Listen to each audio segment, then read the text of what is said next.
E, Rodrigo Viga, eu quero voltar a falar contigo, porque o Viga acabou de compartilhar conosco aqui um documento que foi enviado pelo Ministério Público ao governador Cláudio Castro pedindo informações sobre essa operação, inclusive sobre a finalidade dela. Traga mais detalhes aí pra gente, Viga. Exatamente, é um trabalho conjunto de Ministério Público Federal e Defensoria Pública da União. As duas instituições assinam esse documento, né, questionando o governo do estado sobre os resultados da operação desta terça-feira, que é considerada com o maior número de mortes, né, a mais letal de toda a história do estado do Rio de Janeiro. Os números ainda serão atualizados: 64, 60 suspeitos, 4 agentes de segurança, 2 policiais civis e 2 policiais militares. O que querem saber Ministério Público Federal e Defensoria Pública da União? Se os preceitos, aqueles balizamentos, aquelas regras previstas na ADPF das favelas, eles foram seguidos como manda o figurino, como se diz popularmente, né? Como está ali previamente estabelecido. Se houve uso excessivo da força, se a força foi empregada à medida da resistência por parte dos criminosos, dos traficantes de drogas ligados ao Comando Vermelho, se as câmeras de segurança foram utilizadas pelos agentes nessas incursões nas comunidades, nos complexos da Penha e também do Alemão, na zona norte do Rio de Janeiro, e pede também para que essas imagens sejam prontamente, né, sejam rapidamente disponibilizadas para a devida análise do Ministério Público Federal e da Defensoria Pública da União. Esse é o pedido feito pelas duas instituições ao governo do estado do Rio de Janeiro. Um pouco mais cedo, a cúpula da segurança disse que todas essas regras foram devidamente obedecidas. Rapidamente, Cine, atualizando as informações, porque ainda temos aproximadamente 20 pontos de bloqueio na cidade do Rio de Janeiro, numa retaliação, numa resistência do crime organizado a essa operação contra o Comando Vermelho, a principal facção criminosa do Rio, uma dos maiores do Brasil, que no ano passado decidiu dizer aos 4 ventos a torta direito que iria iniciar uma campanha de expansão territorial em nível local e também em nível nacional. Muita ainda confusão na volta para casa, nas estações de trem e também de metrô. Temos mais de 120 ônibus com seus itinerários modificados por conta desses pontos de bloqueio. Tem gente voltando para quê? Para casa a pé, andando, caminhando quilômetros e mais quilômetros na cidade do Rio de Janeiro, uma das maiores metrópoles da América do Sul, fazendo lembrar aqueles brasileiros que muitas das vezes, sem transporte no interior do Brasil, precisam caminhar também quilômetros e quilômetros para chegar no seu destino ou até mesmo em casa. Meu caro Cine. Meu Deus, Rodrigo Viga, que inferno, né? Que é passar por essa situação na cidade hoje, com tudo parado, trabalho impactado, escolas impactadas, a vida de todo mundo extremamente em risco. Não só risco por conta do tiroteio nessas regiões, mas também o risco natural, né? Da pessoa ter que abrir mão de uma rotina trivial quase que todo dia e principalmente nos dias de operação por causa de uma situação como essa. E Zé Maria, quer acrescentar algo, Piperno? Eu não sei se o Viga está com a gente ainda. Tá, pode falar, ele está ouvindo. Ô, Viga, eu queria saber o seguinte, sobre essa imagem do pessoal no Morro do Alemão fugindo, e que isso claramente lembra aquela cena de 2010, né? Se dessa vez eles também foram bem, enfim, eles também acabaram sendo bem-sucedidos, conseguiram de fato escapar ao cerco, ou se foram alcançados aí pelas forças policiais? Piperno, você foi muito perspicaz ao analisar essas imagens. Tem 2 imagens que me chamam bastante a atenção, infelizmente. Eu já estou inserido nesse locus, viu, Cine? Infelizmente, você acaba aprendendo a conviver com essas cenas de violência e criminalidade. Além das mortes, é claro que a gente lamenta a de eterno, né, de pessoas inocentes, mas 2 cenas me chamam bastante a atenção. A primeira delas, aqueles criminosos que foram presos, algemados, sem camisa, saindo de cabelo vermelho pintado, remetendo, segundo alguns especialistas, algum personagem do mundo do entretenimento. A segunda imagem, essa que o Piperno bem mencionou, que remete também a 2010, naquele processo de pacificação de favelas. Falamos naquela época bastante do Morro do Alemão, quando a bandeira do Brasil, do estado do Rio de Janeiro, foi fincada, né? Foram fincadas as 2 bandeiras no topo do conjunto de favela do Alemão, quando o Carioca e o Fluminense, aí a cena passando, os homens de cabelo vermelho, mas aquelas bandeiras fincadas, quando todos pensavam que ali começava uma nova história, uma nova página do Rio de Janeiro estava sendo escrita. Houve mortes dentre aqueles que estavam em rota de fuga, né, com armas de grosso calibre, com roupas camufladas, toca ninja, balaclava e também com coletes à prova de bala. Inclusive, a contabilidade desses mortos que eu citei agora há pouco seria justamente por conta de um confronto com esses criminosos em rota de fuga. E a estratégia dessa vez das forças de segurança, viu, Cine, foi a seguinte: para tentar expor o mínimo possível, é impossível você manter todo mundo incólume dentro de uma área conflagrada, de uma favela, de uma comunidade onde há becos, vielas, as pessoas moram praticamente grudadas umas às outras, mas a estratégia da polícia foi o seguinte: ir cercando os criminosos, empurrando eles para a área de mata, e os conflitos e confrontos aconteceram prioritariamente nessa área de mata para tentar, no mínimo, blindar e preservar a população de bem por aqui, viu, Cine? Além das informações do nosso Rodrigo Viga, também temos aqui no nosso 3 em 1 hoje o comentarista dos Pingos nos Is, Roberto Mota, que mora no Rio de Janeiro. Não está conosco ainda? Eu entendi que ele já estava preparado para falar conosco na tela dividida. Ok, então entendi a orientação da maneira errada aqui, mas daqui a pouco o Roberto Mota vai estar preparado para falar conosco, então vai trazer informações também, a análise dele aqui no 3 em 1 e, claro, depois se aprofundar nos Pingos nos Is que chegam em meia hora. Mas, Zé Maria Trindade, eu queria falar um pouco contigo dessa briga de narrativas políticas que acontece agora e também dessa questão protocolar envolvendo o Ministério Público lá no Rio de Janeiro. O Rodrigo Viga estava falando sobre o envio de pedido de informações do Ministério Público e da Defensoria Pública da União sobre a operação que foi feita no Rio de Janeiro. Naturalmente, toda vez que a gente vê operações no Rio, as autoridades pedem depois detalhes, principalmente quando há mortes de pessoas, inclusive das forças policiais. Então, há o questionamento sobre as funções dessa operação e os motivos que levaram às mortes também dos oficiais ali no Rio de Janeiro. Mas o que a gente acompanha agora, diante dessas mortes, é uma briga entre algumas autoridades políticas dizendo ou criticando certa truculência do governador do Rio de Janeiro ao fazer uma operação que provoca mais de 60 mortes, aquela velha discussão. Seria possível resolver o problema da segurança pública sem pegar uma arma? Outros dizendo, isso é fora da realidade. Você olhar para uma situação de domínio do crime organizado no Rio e pensar que você vai conseguir resolver a situação na paz. O quanto isso também atrapalha o debate que é necessário, que é da conjunção de forças para combater o crime organizado e não da divisão do debate político que, no fim das contas, não leva à prisão de nenhum integrante de facção ou de crime organizado ali no Rio de Janeiro. Olha, esse assunto tomou conta do Congresso Nacional, desde cedo, desde quando a operação foi iniciada. Todos sabem por aqui que a segurança pública tomou uma proporção muito grande, isto diante da ameaça em várias regiões do país, em vários municípios. A gente está vendo muito aí no Rio de Janeiro, mas Minas Gerais também tem problemas, né? São Paulo também tem problemas. Aqui no Distrito Federal, na área fora aqui do eixo central, do chamado Plano Piloto, também tem problemas graves de segurança pública. No estado de Goiás, que é o estado ao lado aqui do quadradinho, que é o Distrito Federal, o governador Ronaldo Caiado resolveu o problema, sabe como?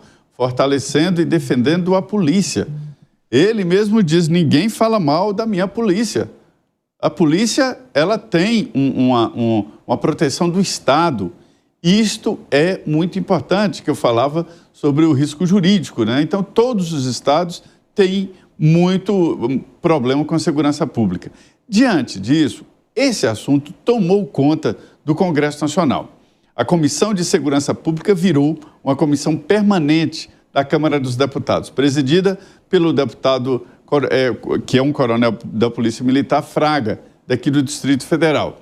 E aí ele conseguiu, com o presidente da Câmara, fazer um esforço concentrado, votando 8 projetos, a urgência de 8 projetos sobre segurança pública, para se ter uma ideia. Então, quando uma operação assim no Rio de Janeiro acontece e repercute, os deputados e senadores ficam tentando ali, cada um participar de um jeito e tentando, evidentemente, mostrar ao eleitor que estão agindo. Então, 2 deputados já me mandaram aqui comunicados de que vão pedir uma comissão externa do Congresso Nacional para acompanhar as investigações e saber exatamente o que aconteceu nesta operação. E o presidente do Congresso, do Senado e do Congresso, senador Davi Alcolumbre, publicou agora há pouco uma nota oficial dizendo que chegaram a ele informações sobre o que está acontecendo e que ele vê com muita preocupação. Pelo visto, só não falaram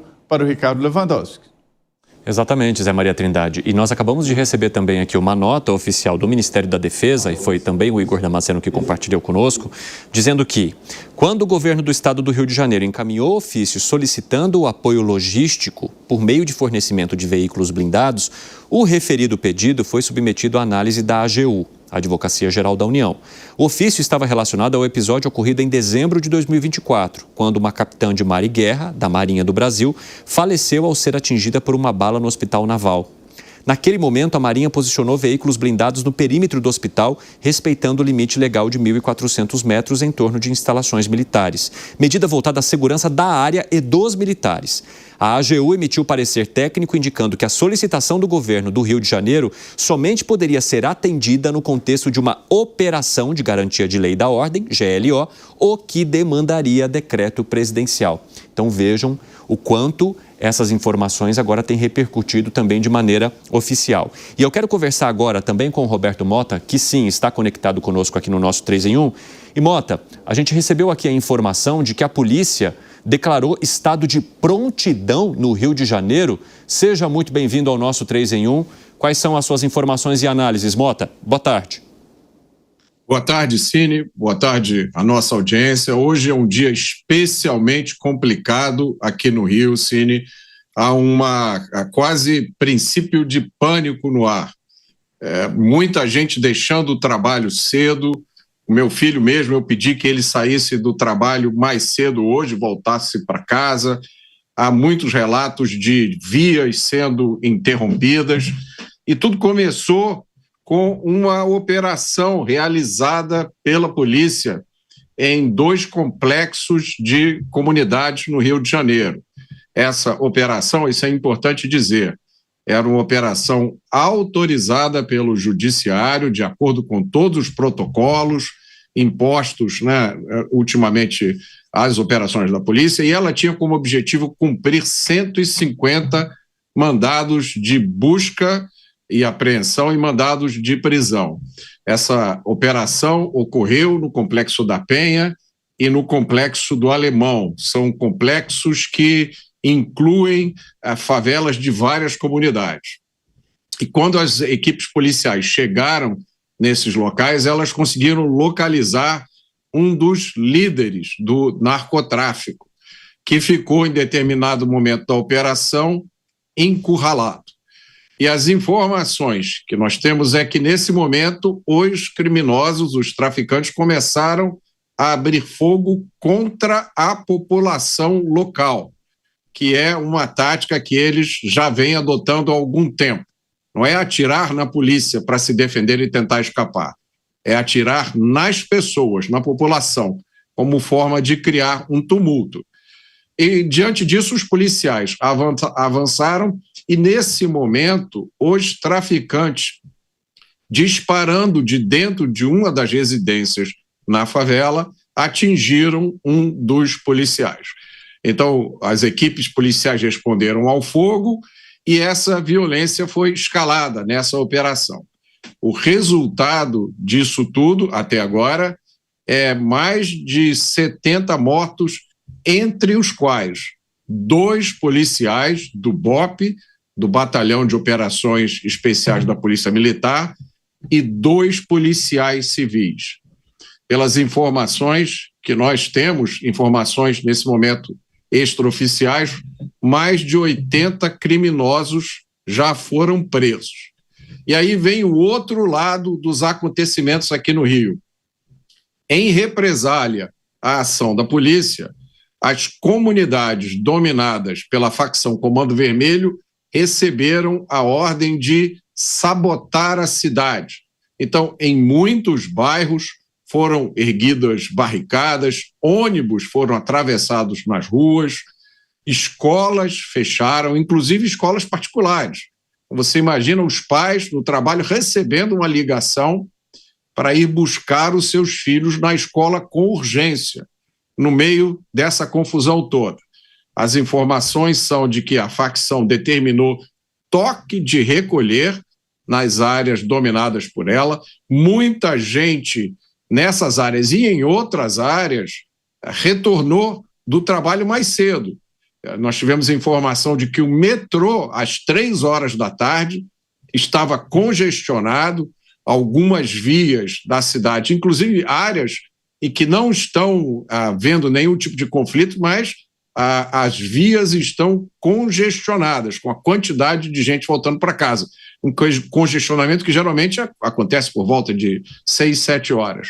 As informações dão conta também de que pelo menos 4 vias expressas foram bloqueadas com barricadas e com ônibus, entre elas algumas vias estratégicas, como a linha amarela e a Grajaú-Jacarepaguá. E há informação também que houve uma tentativa de levar essa confusão para Niterói, tentando prejudicar o tráfego ali na ponte Rio-Niterói. Uma informação impressionante e que a gente precisa colocar em contexto é a quantidade de fuzis que foi apreendido. Foram apreendidos 70 fuzis, armas novas. Para a gente colocar isso em contexto, geralmente um batalhão tem 30 fuzis. Então, há cidades no estado do Rio de Janeiro que tem um batalhão da Polícia Militar com 30 fuzis. Por exemplo, a Teresópolis é uma cidade que tem 220 mil habitantes e tem lá um batalhão com 30, 40 fuzis. Então, só nesta operação de hoje, em apenas 2 locais, já foram apreendidos mais do que o dobro da quantidade de fuzis em um batalhão normal da PM. Então, isso mostra a capacidade, o poder de fogo que esses criminosos possuem e que os coloca em posição de desafiar o Estado. O Rio de Janeiro, o Estado do Rio de Janeiro, tem mais ou menos 1.500 favelas. Então, se em 2 operações, em 2 complexos foram apreendidos 70 fuzis, imagine a quantidade total de armas na mão dos criminosos. Ô Mota, você tem uma atuação intensa, né, e acompanha muito esse setor da segurança pública. Quando a gente coloca que a Polícia do Rio declara um estado de prontidão, de maneira muito prática, Mota, como traduzir isso para a nossa audiência? Isso significa que os policiais permanecem à disposição de uma forma ativa, mesmo depois que acaba o serviço. Ou seja, ninguém volta para casa, ninguém se dedica a nenhuma outra tarefa a não ser ficar esperando a qualquer momento o chamado para participar de alguma operação de intervenção. Isso é muito importante, Cine, porque a natureza desse conflito é uma natureza assimétrica, é uma coisa que muita gente não se dá conta, né?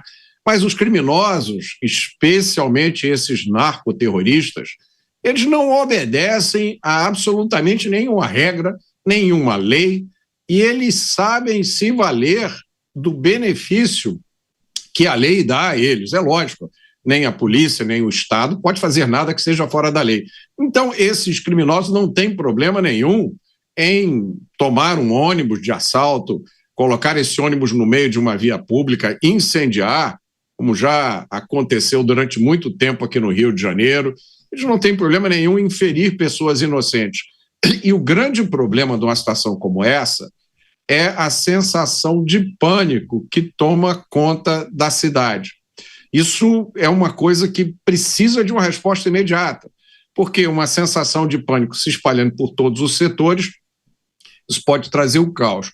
Então, isso é muito importante, a disposição da polícia de enfrentar essa situação, a liderança que foi assumida pelo governador, e a polícia, através dessa prontidão, mostra, né, que não tem nenhuma prioridade hoje no Rio de Janeiro que não seja essa.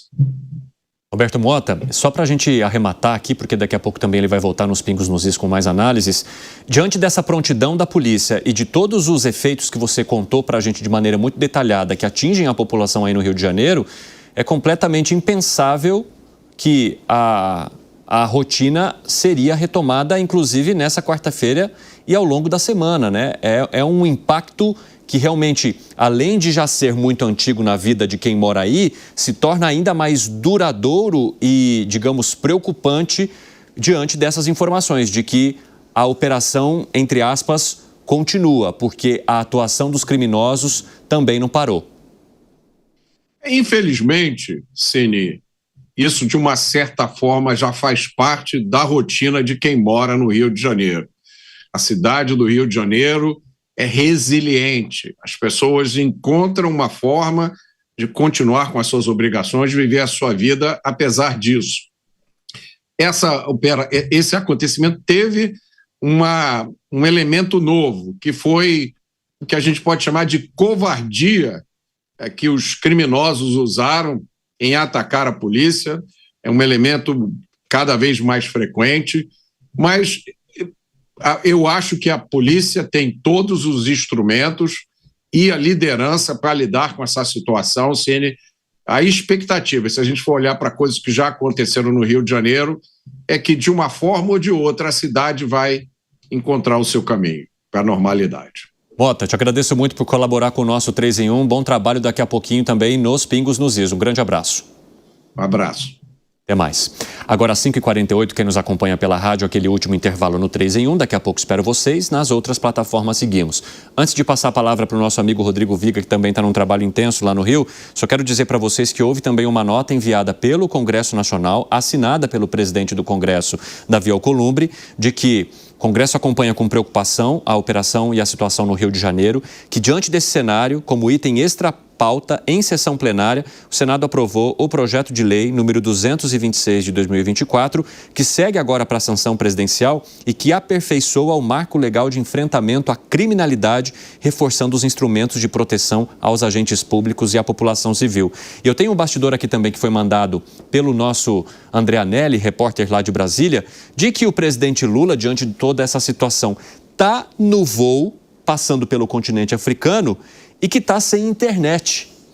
Ou seja, nessa busca toda por uma operação para conter informações, narrativas, etc., por enquanto o presidente Lula está meio que à parte, diante da participação que ele fazia na Malásia e agora na viagem de retorno a, digamos, esse ruído, esse problema na comunicação que precisará ser sanado também para que haja, de fato, a participação do presidente da República em relação à maneira como o governo vai se comportar diante da operação no Rio de Janeiro. Rodrigo Viga, quais são suas informações aí agora, meu amigo?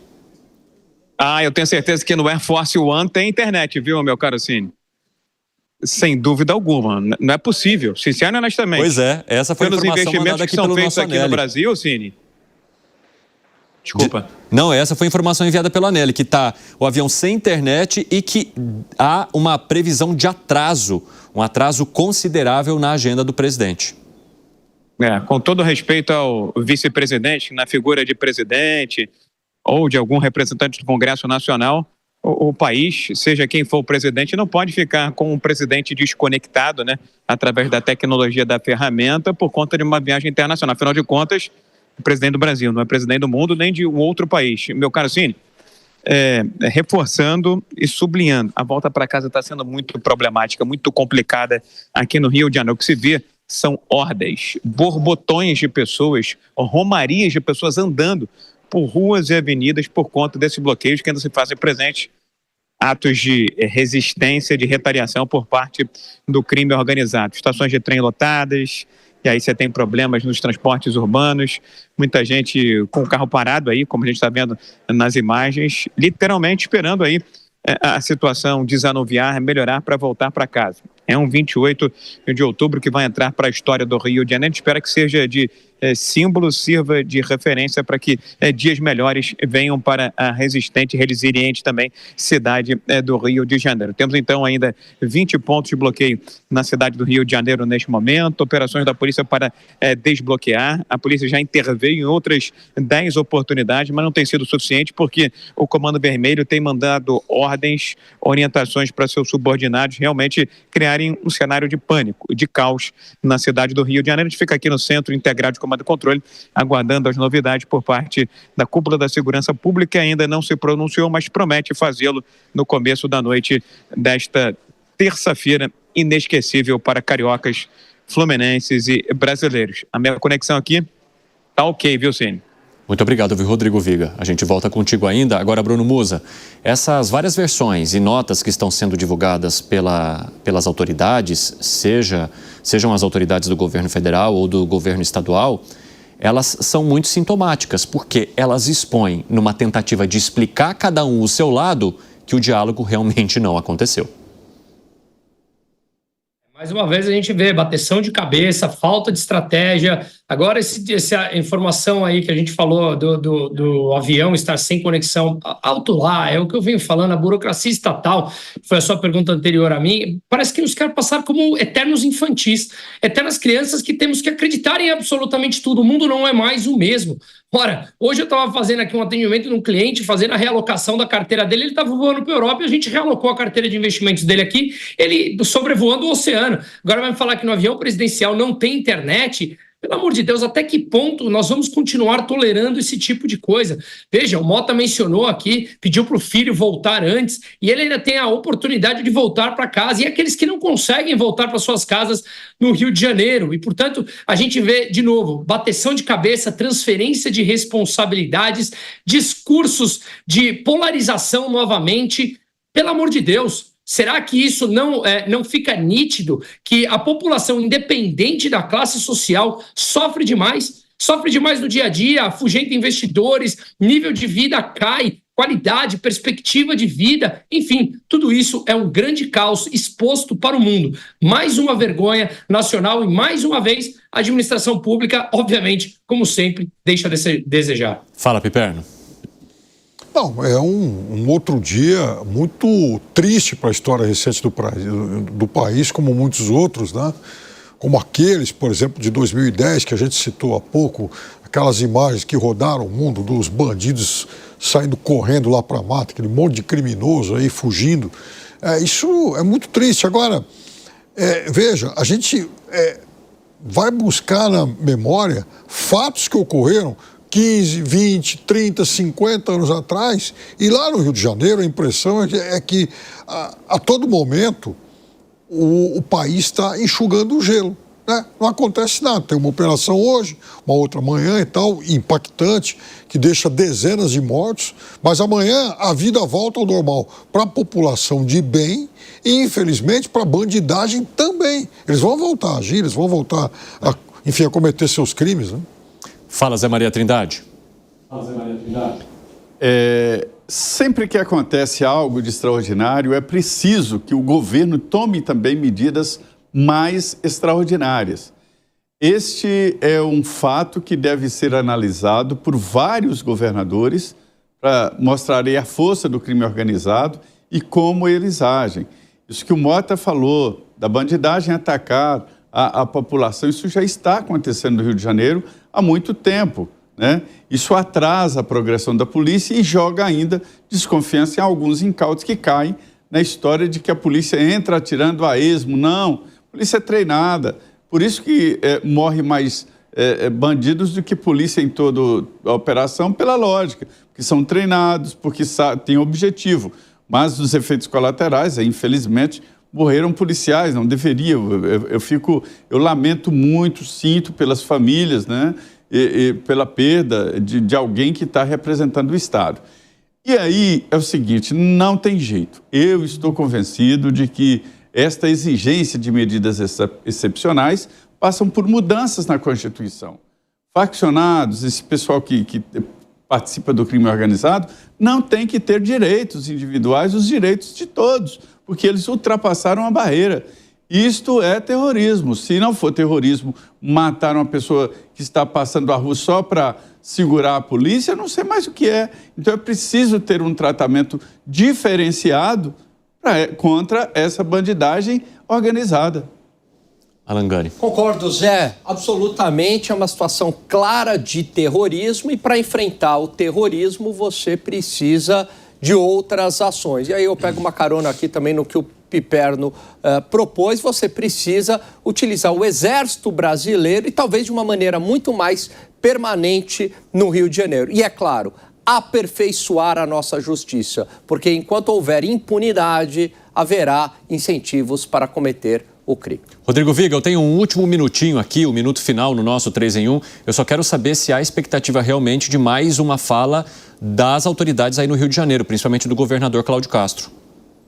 Já mandei mensagem para Deus e o mundo, para o governador, para o comandante da PM, para o chefe da Polícia Civil, para o assessor de imprensa. Estou aguardando aqui de prontidão também, como as forças de segurança, nessa terça-feira histórica, infelizmente, para o Rio de Janeiro, do ponto de vista negativo. Só fechando, Cine, 1, 2, 3, 4, 5, 6, 7, 8 pontos de interdição e bloqueio ainda na cidade do Rio de Janeiro neste momento, e muitas vias já foram liberadas, fruto dessa intervenção da Polícia Militar e da Polícia Civil, liberando vias, ruas e avenidas bloqueadas pelo crime organizado em ações claras, nítidas e evidentes de narcoterroristas por aqui, viu, Sim.